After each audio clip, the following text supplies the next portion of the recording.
Okay, we're looking at part three of the history of cannabis, and now we're going to delve all the way into ancient Egypt. If you haven't seen the other two parts of it, part one will be in the top right hand corner at the end of this video. We can go from there. It actually dates back from 28 million years ago to ropes being found 27,000 years ago to 6,500 years ago, it definitely being brought into the area by Proto-Indo-Europeans, and then later we see it showing up just about everywhere, and famously so in Egypt also, but it's kind of hidden from people for some odd reason. I guess maybe the modern PC culture and things like that want to stave it away, but we are definitely finding a lot of medical uses for it nowadays. It's becoming a lot more popular to perhaps speak about, though for over 100 years it seemed to have been some big taboo, but right before that it was actually totally legal. In fact, the American government was growing it and trying to perfect their growing, and they even put out statements that they had started growing weed as good as the other people and all of this stuff, that had the same medicinal properties, and that it was a lot cheaper to try to buy ours instead of buying theirs. And then there became an illegality to it, and it just really took off from there. At first, they tried to tax it and just see if they could make extra money off of it that way. Then, pretty soon, they decided to start arresting people and making a lot more money off of people and incarcerating them and so on. Here we see the Egyptian god Khnum. Khnum is a ram representing Aries, and he is also a perpetual life god that they have in Egypt. And if you'll look here, he's presenting something that's very much like a smoking pipe with a breather off of it here, and I'm not sure what that pellet is he's got in his hand, but they're going to tell us that it's cannabis. Now this is giving homage to somebody who has passed away, this king over here, and in doing so they come and they give libations and sacrifices and things to ancestor veneration and so on. And here's a boat that you can see that's connected to it too, that even has a bull effigy that's on it. And he is covered with all kinds of paraphernalia that goes along with the idea. There's a lot of the actual cobras that are here, and then the sun symbol in between the two cow's horns, him being a ram, all of the animalistic things that they really put into their religion.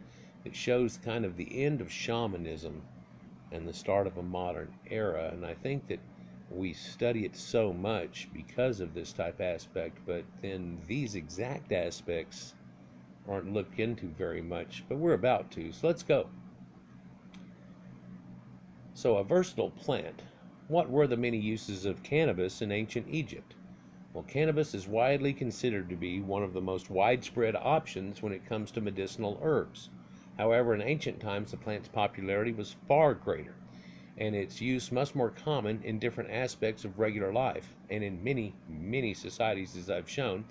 As things have turned out, modern laws have now prohibited a lot of the culture and religious practices which had been part of Egypt's history and culture for thousands of years, and also along with the religions that we contain today.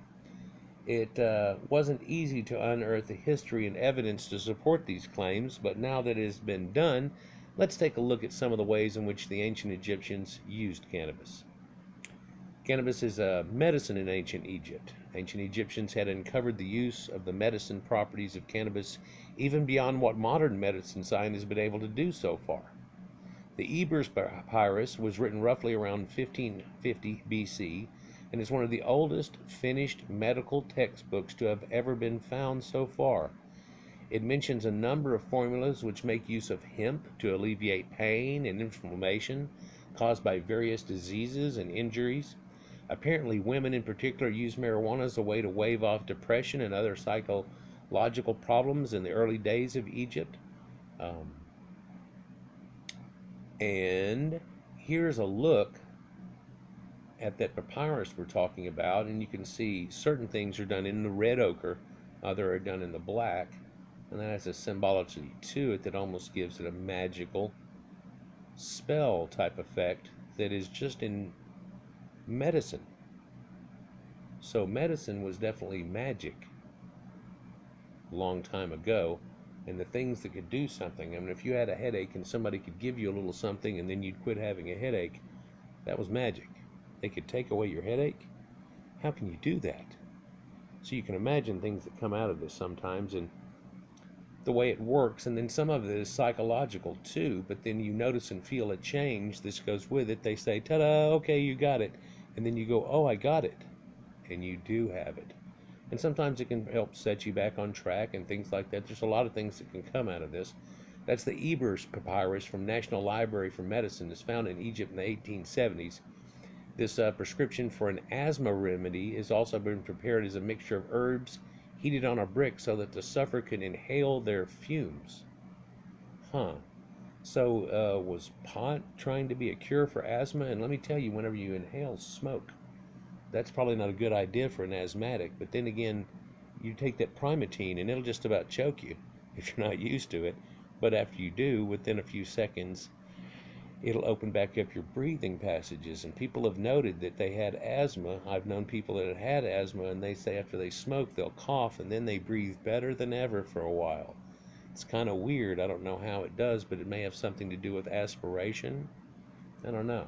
But anyhow, the oldest medical use of the herb in the region may date back even further to 2000 BC, when it might have been used to treat glaucoma, cataracts, hemorrhoids, vaginal bleeding, and even cancer. It can be estimated that cannabis was probably not a cure, but an alleviator of the symptoms in most cases. Modern medical science, on the other hand, is beginning to establish the fact that cannabis has some truly remarkable pain-relieving and medicinal properties, along with it being a very potent calming agent for the imbalanced nervous systems of patients suffering from Parkinson's disease. And if I'm not mistaken, that is what took Muhammad Ali out. Is that it? Parkinson's disease, where you start having that twitching and things like that. It seems like that's really calmed that down a lot, so that's amazing too. CBD oils and things they're working with, that has really done a lot. I remember seeing a thing not too long ago where this girl has these seizures and stuff, and she was little, and they tried everything, and they were going to try to do brain surgeries on it and all these things, and they wanted to see if they could do anything natural. They tried all kinds of drugs and stuff, and a lot of them had bad side effects to them. And then finally somebody, conned them into believing that, hey, you might try this CBD oil and concentrate marijuana things that they did. They're like, I'm not going to get my daughter on marijuana. He goes, well, if it'll save your daughter's life, what would you do? He goes, well, I'd give my life for that. And he goes, well, why don't you give a shot at this? So what was amazing about it was, as soon as they started giving it to her, she just pretty much cut down from having like 18 seizures a day, which was the best thing she had on other medicines, to 1 or 2, and then they went away. Now, she was only, whenever I saw the video thing, she'd been doing it for a couple of years now, and she was only like 11, and she takes a dose that would knock any man to sleep. Well, first you would ask for some munchies and a hot dog, and then you would crash. And I'm not sure you'd be very coherent, but this girl is very used to it. Pot's one of those things that if you get real used to it, then it's not so dramatic on you, not like alcohol where it really kicks you. But then again, you can get to where you're like, somewhat immune. There's a lot of people drink a whole 6-pack, and other people can only have a couple of beers. So it's all a variation on a theme. Anyhow, it's helped her immensely and stuff. And then so they actually tried to arrest her and her parents for having done this and stuff, and they went to fight it in court. Then they moved to Colorado, got it all illegal and everything, had to come back for courts, and the court, after going through a lot of just apparently BS they went through, they just dropped it. And because of hearing the accounts of everything that was going on and stuff, and honestly being able to see, up until that moment, it was hard to believe, but they were trying to say that these people were forcing dope on their kid and doing this crazy stuff. It's amazing. In a modern society, people won't, and they had to take them through this court thing and everything, rather than just pulling them aside and go, what the hell's going on? Oh, we're dealing with a doctor, everything's cool. No, it wasn't cool with them. And now those type of laws are being looked at quite a bit, and of course people can get it legally for medicines and things like that a lot. So it's changing the face of what we look at. But then again, just 100 years ago, we were at that face that we were at from before. And so really this whole, oh my God, war on drugs thing happened whenever I was younger, and coming out of the 60s, and everybody just went tight butt on the whole idea. started saying that, well, this pot is just as bad as that heroin and just all kinds of things. It's terrible.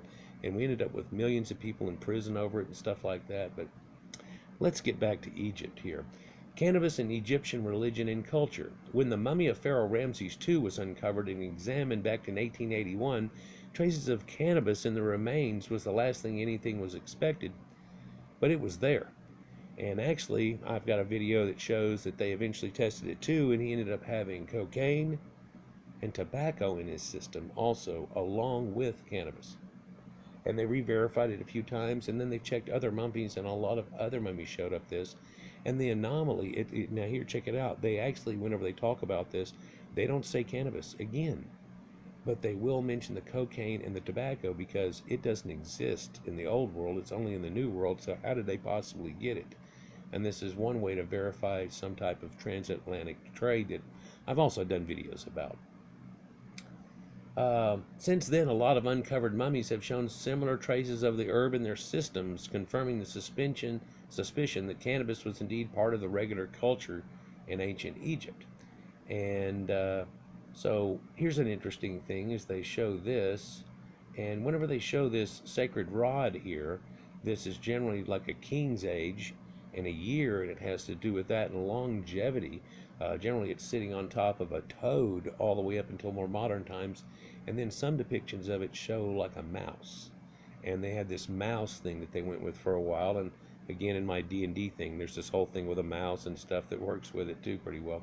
But you can see him doing the same thing with this pellet that he's holding, and then he's going to put that in there. This is already fired up, and so I don't know what you do here. Or do you take that and drop it on here and let it smoke up and try to get this guy off on it? Do you take puffs and blow it in his face because he's just a statue? Or how does, I don't no one's real sure about all of that. But what they are sure of is that that's cannabis. And so it's used for medicine, religious, cultural purposes. Seshat is the goddess of wisdom. She's often depicted with a leaf of the cannabis plant above her head in paintings from thousands of years ago. Bastet, the feline goddess of war, is a cat goddess, but often like a panther, was also related to the use of cannabis in the region, but more in terms of witchcraft and using it in that way rather than a medicinal type thing.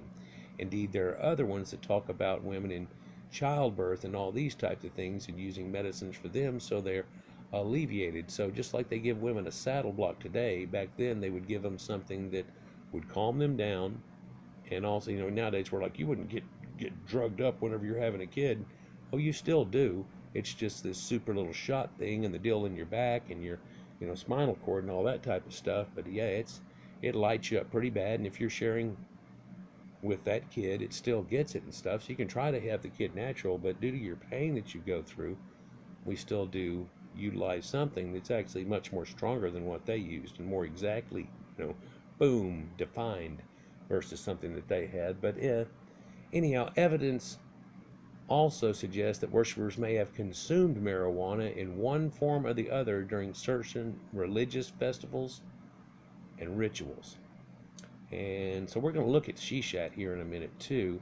But this pot plant that they show on her, this is a modern painting, and they end up painting it multicolors. And I've seen people try to paint it up and look like a poinsettia. And I've seen people try to paint it up and look like a star. And you'll even see down here that they're mentioning that. But what we have here is two sickles over the top of a pot plant. A chop chop. And the Wadjet eye of wisdom. And she is quite often seen scribing onto a stick. And this probably won't show it correctly, but she's also wearing a leopard skin. Some depictions show it to be a true leopard skin like this. Other ones show it just to be more of a dress with the painting on it. Like, how we used to use real fur, now we use faux fur, and now you can get a t-shirt that looks like it's a lion print or whatever, or a tiger type of thing. So they started doing things along that line. It doesn't show the very bottom right here, but generally there's going to be a stance sitting here that this holds on to, and it's known as the king's year. And there's a little keck frog here on top of it, but and that frog is only seen in a few places, which is kind of an oddity too. It seems to be that little hidden type aspect that they have that people don't go into too much. There's usually 2 or 3 gods and goddesses attached to just about everything, and people seem to pick out the one, like Goddess of Wisdom. Well, Thoth is the god of wisdom. Well, this is his female counterpart. Yeah, and she's associated with weed. Practical uses of cannabis. Although it may sound strange if you have not heard about it before, cannabis was actually used in the production of ropes, sails, and fabric in particular. In fact, people said that the original canvas that people made sails out was cannabis that made canvas. And so, it has so many uses. It is the strongest fiber to make ropes out of until we came up with something synthetic in a modern age. In fact, research suggests that ancient workers used a meticulous technique with the cannabis fiber to break down larger rocks before transporting them to construction sites. The technique generally involved hammering down the dry cannabis fiber into cracks of the larger rocks that you'd already gouged into before soaking them thoroughly in water. As the fabric began to expand, being soaked with the water, it was strong enough to fracture the giant rocks. They also believe that they did a dragging back and forth, or constant or perpetual in one motion, with sand ground into a moistened or wet rope, and pulling that through just sawed right down through things. But their cuts and things show you a precision that's amazing for people that are on pot, huh? Right? Anyhow, so here's some of those ropes they found. This is in the Egyptian Museum right here. And these are hemp ropes. And they say original knots were joining the main pieces of Khufu's boat. These are them right here. These are the pieces that they kept, and then they made new ones for whenever they redid his boat and the solar boat thing. They tell you the cedar timbers of the boat's curved hull were lashed together with hemp rope, in a technique used in even up to recent times by traditional shipbuilders on the shores of the Red Sea, the Persian Gulf, and Indian Ocean. And nay, I tell you that it's all the way up through Europe and things. And the ropes that were on the Mayflower were made out of hemp. The ropes on Phoenician trawlers were made out of hemp. The strong and decent ropes of that time were made out of hemp. Here's another strange fact. Look at the coiling of this rope and the way it's twisted and twirled in a braid situation. We do not have a better way to braid this rope and make it any stronger than what they had come up with. We have computerized machines that could triple lace it and do all kinds of weird things, or each one of those cords make it into a triple. No, this is it. In fact, when we do it out of nylon, this is the best way to do it. They had it perfected back then. It's pretty amazing. The herb was so popular in old days of Egypt that famous Roman Emperor Aurelian practically imposed a tax on it. If these facts have got you interested, then we can find some more information about modern use of cannabis in Egypt here, and I'll take a look at that and see if that's worth going into, because I don't know, I'll make the series whatever. Right now we're on 3, and really my second one had 2 and 1, but one was a smaller one and didn't have enough really to substantiate a whole one. So let's look into this goddess here of Seshat, see what we can find. Here's the goddess Seshat. You can see her over at the side there. And I'll blow it up in a minute, but I think you can tell from there. She has a green pot leaf on her head, 2 sickles. She is scribing onto a stick or a staff, which has a shepherd's hook on the top of it. And in the very bottom, it's sitting on a cartouche, which looks very much like the Alpha and Omega symbol of the Greeks. And sitting on top of that Alpha and Omega symbol is a frog. And on that frog is the stick of life that she's recording the life of a pharaoh on. It says Seshat depicted in a leopard skin, inscribing the years of reign for the king of the palm leaf rib, which served for tallying up the years. And she also had become the hieroglyph for year. So this little thing right here, and that symbol is a hieroglyph for year, or what they consider a year. And if they say years, then they put that and 3 dots below it as a plurality. One thing I'd like to show you here is that they tell you the symbol, unknown 7-pointed symbol above her head, unknown emblem. They don't know what it is. Oh, they know what it is. Her consort was Thoth. That's what we just glanced at there for a second, but let's go into this. Seshat, under various spellings, was the ancient Egyptian goddess of wisdom, knowledge, and writing. Something you don't think that you try to put on a stoner, but believe me, there's been some famous, intelligent people that were stoners, but it's all hidden nowadays. She was seen as a scribe and a record keeper, and her name, when she's she who scrivens, or she who scribes, or she who is the scribe, and is credited with inventing writing. She also became identified as the goddess of accounting, architecture, astronomy, astrology, building, mathematics, and surveying. And you see her holding a surveying stick in her hand in that picture in some ways. In art, she was depicted as a woman with a 7-pointed emblem above her head, but they're not going to tell you what that is. It is unclear what this emblem represents. Right. This emblem is the origin of an alternate name for Seshat, Chef Ketabi, which means 7-horned. Now, 7 is a sacred number, and it goes with the Shimsu Hor and things that go with that. So, again, we're having maybe a double connection because of the amount of leaves on a pot leaf. They're usually like 5, 7, or 9. I think it's always like that. So, an odd number, and because there's one pointing up the middle and then whatever's on the sides of it. Now it says, usually she's holding that palm stem bearing notches to denote the recording of the passage of time, especially for keeping track of the allotment of time of the life of the pharaoh. She's also depicted holding other tools, often the knotted cords that were stretched to survey in land structures, and those cords are made out of hemp. She is frequently shown dressed in a cheetah or leopard hide, and symbol of funerary priests, if not shown with the hide over a dress. The pattern of the dress is that of the spotted feline. So in the first one we looked at, this is just a dress, but it has spots put onto it. The other was actually a hide. The pattern on the natural hide was so thought to represent the stars, being a symbol of eternity and to be associated with the night sky. So again, it has to do with sky and global, and wow, I mean, look at all this they're putting on this goddess here.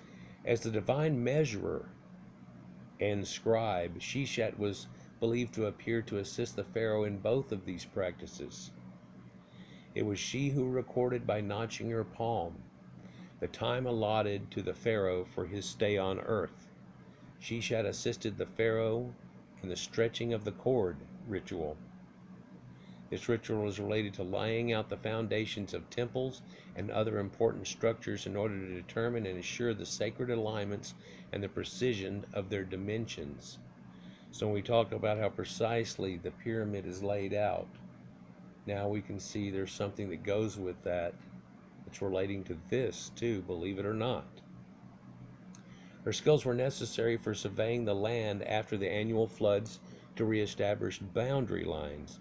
And indeed, they would have a marker, and you would look across a stick like this from one place to another, to another, knowing exactly where you're standing, and then say, well, yours says it was 40 cubits long, so they're going to measure out 40 cubits by whatever and square it off, and the next person's plot, and the next person's plot, and they would mark them out and so on. Seshat assisted the pharaoh in that stretching of the cord, though. Her skills were necessary in surveying the land. The priestess who officiated at these functions in her name also oversaw the staff of others who performed similar duties. So she was a foreman in this concept. And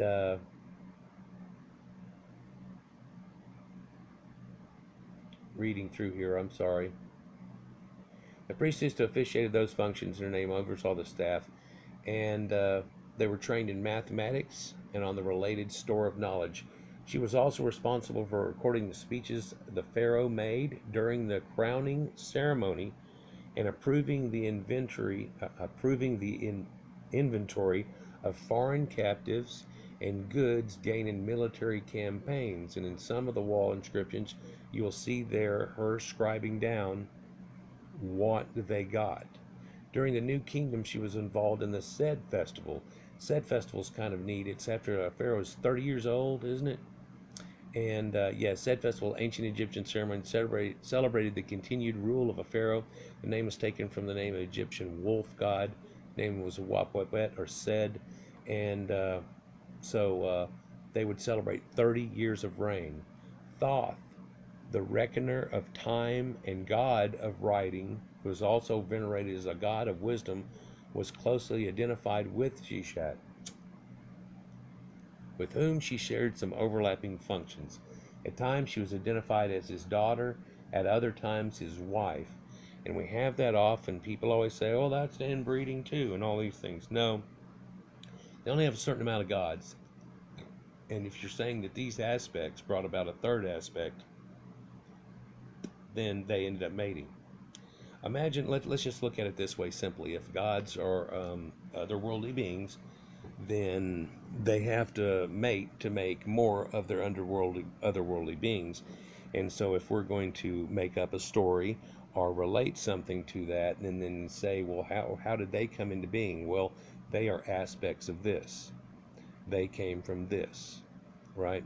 And it wasn't back, I don't know how they understood it, but we can only look back, of course. But it's looked at as being that they understood they were giving a symbology, and they weren't talking about people sleeping with themselves and so on.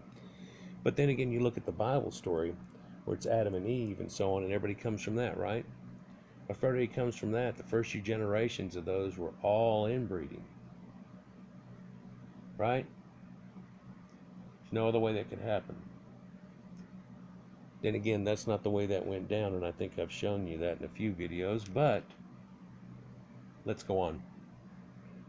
The Seshat emblem is a hieroglyph representing the goddess Seshat in ancient Egypt. As the emblem symbolizes this deity, it sits atop her head. The emblem was a long stem with a 7-petal flower, they call it, not a leaf, on top of, surmounted by a pair of horns. And they call it horns, and it's not horns. It's either 2 feathers or it's 2 sickles.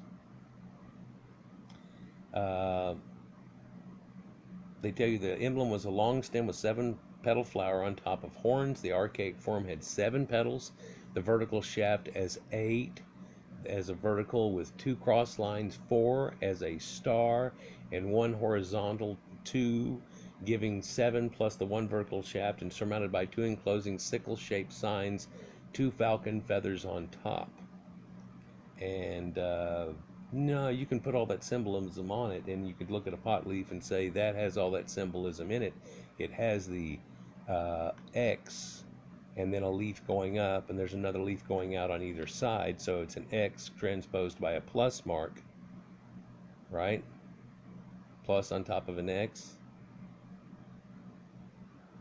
Okay, the famous 24th century BC Palermo stone has multiple uses of Seshat's emblem. It occurs on the obverse of the Palermo piece at the Palermo Museum, one of the 2 large pieces of the 7-piece Palermo stone.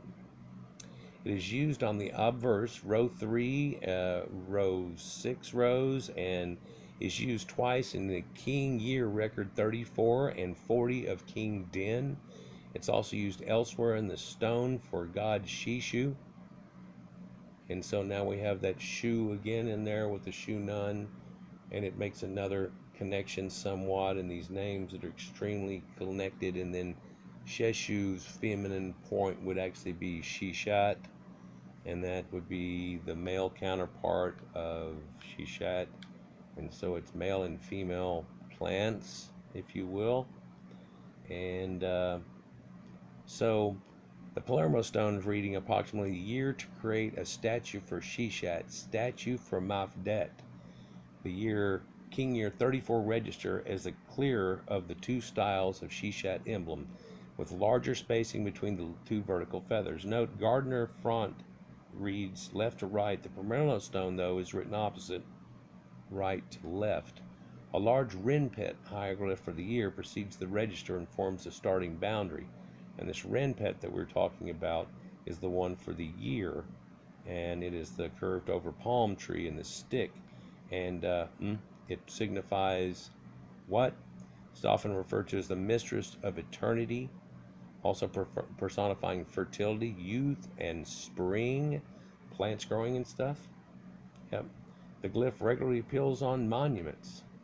Huh. So they see this symbol everywhere, and you've probably never heard of it, have you? Let's just look at a couple of pictures of it here. Here you can see her scribing, working down onto it, and there's that leaf right there. And if we go to the next picture, here she is, and this is actually on the back of the throne-seated statue of Ramses II. It's in the Amun Temple of Luxor. Yep. And again, that swirly pattern of stars, if you'll look, let me zoom in on this. If you'll look, the circles have a little star in each one, and then there's also little dots everywhere. And yes, she's wearing a galaxy shirt. She's wearing a galaxy shirt. One of those Caucasoid looks. Okay, so now this is the whole thing, and this shows you that's a mouse, I think. I'm going to go with that. It could be a frog with a tail, but it's sitting on top of that Alpha and Omega symbol again, which is like a cartouche, but it's not expanded to have anything into it. And if you'll look, that's that symbol of Inanna that Inanna had in her hands when she's an owl and there's one in each hand and all that. That's the origin of that. Yeah, that's one of the things I left out of the Egyptian Connection videos for y'all. I keep thinking of them whenever I'm not on. But if you'll look, this stick is measured out exacting. And as it goes, she's riding upon it. And there's that leaf.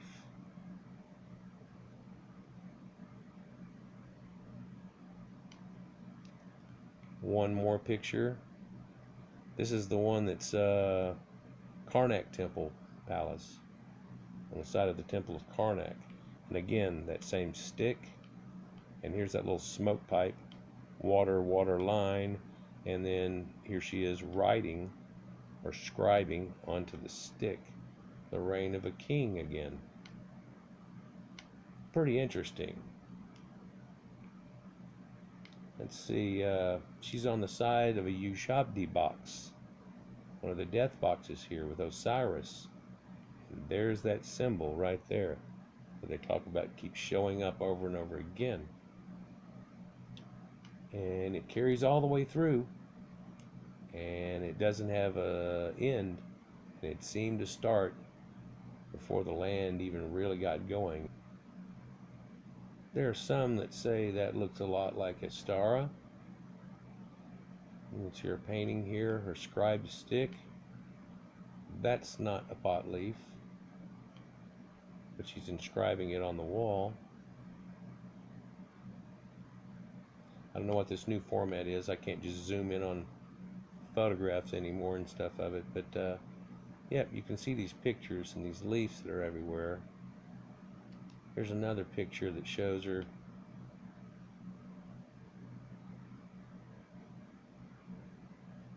by what would be a tree of life. And that doesn't look at all like a pot tree, it's just a bush type thing. But fertility, spring, rites, leopard outfit, and so on. It's kind of a redone picture, and it's her and Thoth together.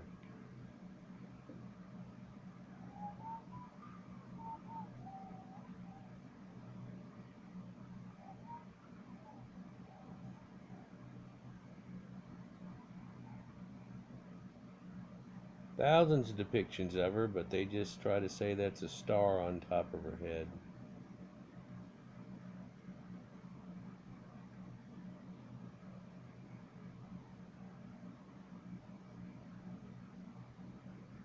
Amazing. Anyhow, guys, like, share, and subscribe, and enjoy. We'll get on to the next one. Peace.